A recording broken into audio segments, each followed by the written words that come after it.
Hello everyone, welcome to Bahal Recap. Today, we are reviewing 2023 thriller movie named Miller's Girl. Please subscribe the channel and like the video. Let's get started. The movie begins as Cairo Sweet and Mia, 18-year-old girl, narrates what it is like to be an adult. She lives alone in her house because her parents, who are lawyers, are permanently abroad. She talks about how she finds an escape in writing and longs to be loved and not feel lonely. She mentions meeting a teacher who is also a writer. Cairo enters the classroom where Jonathan Miller, a literature teacher, is already present, even though the class is scheduled to start in an hour. She mentions she resides in Lovell Hill, which greatly impresses him. He provides her with a reading list for the course, and she astonishes him further by saying she has read them all. Soon friend Winnie joins, revealing it's her second time taking the class. Hungry, they leave to grab food. Once they are gone, Jonathan inspects the books Cairo brought. His colleague Boris arrives, inquiring about his reading. Jonathan holds an erotic fiction book, promptly taken by Boris, who begins to read aloud. Jonathan retrieves the book and indulges in biscuits Boris made. Boris points out that Cairo is the only one who borrowed Jonathan's book. Meanwhile, Beatrice is engrossed in work as Jonathan tries engaging her with tales of Cairo's book preferences and mentions her borrowing his book. But Beatrice ridicules him. She receives a call from Amy, during which Jonathan departs to play music while she expresses anger over the phone. Jonathan starts reciting from Under the Roofs of Paris while they share a drink. They dance and kiss, but Beatrice's phone rings and she leaves. Boris talks about his awful weekend as he and Jonathan sit on the court. They glance towards the woods, and Boris mentioned that there might be ghosts there and that the plant feeds on dead souls. Cairo emerged from the woods to greet them. They kept bombarding her with questions, and Boris offered her some biscuits before departing, teasing Jonathan as he went. Jonathan queried whether she was afraid of walking alone in the woods, but she confidently replied that she was the scariest thing there. As Boris entered the hall, Winnie stopped him, playfully teasing. He paused to chat as she admitted wanting to join his class and asked if he could tutor her. Cairo watched the interaction from the shadows. Winnie joked to her about seducing Boris and playfully questioned if she was jealous. Winnie inquired about Cairo's parents' whereabouts, and although Cairo didn't know their return time, Winnie proposed to dress her stylishly and show she's both smart and attractive. Cairo, drafting her Yale application essay, struggled with the question about her biggest achievement. Winnie tried to help, but they couldn't come up with a response. She suggested Cairo do something noteworthy to write about. Cairo then asked if Winnie was seriously considering being with Boris. Winnie confessed she preferred an older partner for her first time. Winnie tells Cairo that Jonathan views her differently than other students, but Cairo is skeptical. During class, Cairo kept glancing at Jonathan. Afterwards, he asked her to meet him after school. In Jonathan's class, Boris was inquiring about Beatrice and the book she was working on. He was invited over for dinner, and Jonathan jokingly mentioned he should take a shower before coming. Once Boris left, Jonathan played some music and began to dance to it. When he turned around, he noticed Cairo giggling. They made their way to the couch, where Jonathan asked if she'd been to the scroll sessions at Sally Bunny's, a poetry salon in a quaint Victorian village, and suggested she visit the upcoming weekend. His main reason for seeing her was to discuss the story she had written about a hesitant spider. Then he recited some lines from the story before they continued to talk about the spider. He then tells her that she is talented and offers her a jump start on the midterm. He assigned her to write a short story in the style of her favorite author. He says that it could help with her portfolio for Yale. Cairo tells Jonathan that she read his book and called it grand and tragic romantic horror. Then she quotes lines from his book. He tells her that was the first thing he wrote, and that he hasn't written anything recently since he got married and started teaching. But Cairo challenges him, saying he isn't inspired. Winnie joins as Boris, Jonathan, and Beatrice are dining, with Winnie as their waitress. Beatrice questions the delay in serving, and Winnie offers drinks on the house. Boris and Winnie exchange sneers. Then Winnie mocks Jonathan as a boring teacher, amusing Boris. Afterwards, Beatrice comments on Jonathan's teaching prowess, suggesting writing isn't for him. They point out it's not his inability to write, but his choice to stop writing, opting to teach instead. Jonathan feels insulted. These interactions reveal the dynamics. On Saturday, Cairo went to the poetry place Jonathan suggested, hoping to find him there. Soon Jonathan joins her. She asks if he knows all the people there, and if what they're doing is like group therapy. A man named Elliot starts reciting a play as they all listen. After the play was over, Jonathan and Kyra were outside, and he asked if she thought it was going to be bad, and she said yes while giggling. Boris and Jonathan are sitting in their usual place when Kyra brings them coffee.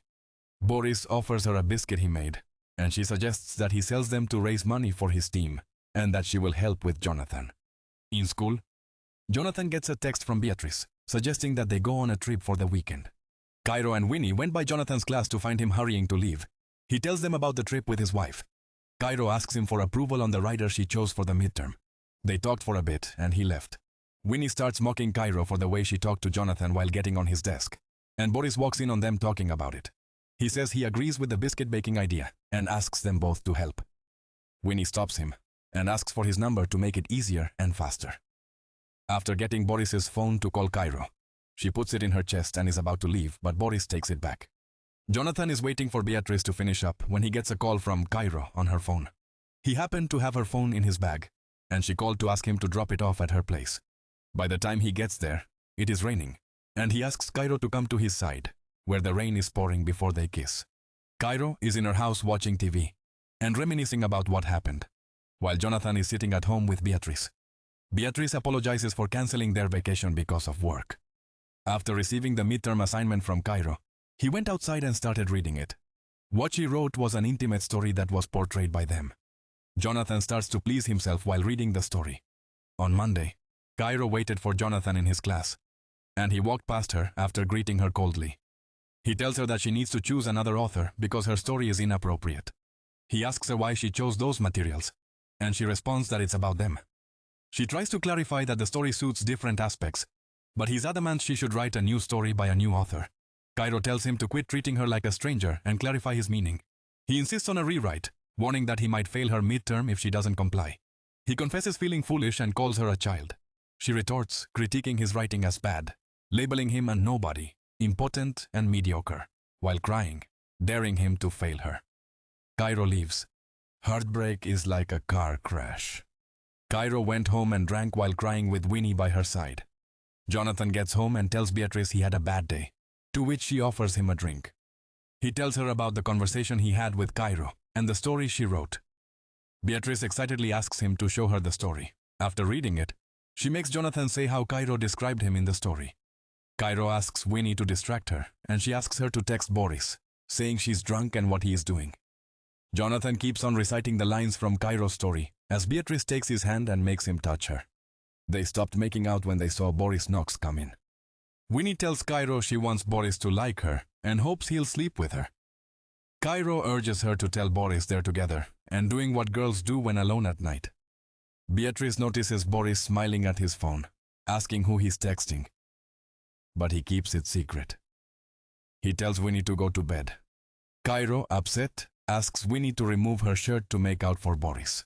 They get close and start kissing while Cairo snaps a picture, which Winnie sends to Boris. Earlier that day, Cairo had sent the story she wrote to the principal. Beatrice gets a call from there and gives it to Jonathan. Boris suddenly decides to leave, saying his goodbye to Beatrice. Jonathan learns that the principal got the story from Cairo and tells Beatrice about it, and that he thinks that Cairo did it. He says that if she can convince them that something's happened between them, he could lose his job.